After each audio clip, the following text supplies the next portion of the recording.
আসসালামু আলাইকুম। আরবি টু বাংলা ভাষা শিক্ষা ক্লাসে সবাইকে স্বাগতম। তো বন্ধুরা, শুরু করা যাক।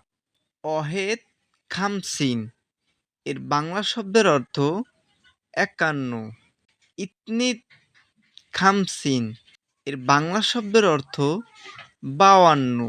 তালাতা খামসিন এর বাংলা শব্দের অর্থ ৫৩। আরবা খামসিন এর বাংলা শব্দের অর্থ ৫৪।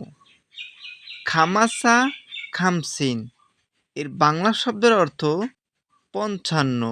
সিত্তা খামসিন অর্থ ৫৬। সাবা খামসিন অর্থ ৫৭। তামানিয়া খামসিন এর বাংলা শব্দের অর্থ ৫৮। তিসা খামসিন এর বাংলা শব্দের অর্থ ৫৯। সর্বশেষ ৬০ নাম্বার এর আরবি শব্দের অর্থ ছিত্তিন এবং ছিত্তিন এর বাংলা শব্দের অর্থ ৬০। তো বন্ধুরা, ভিডিওটি ভালো লাগলে আমাদের সাথেই থাকুন। ধন্যবাদ।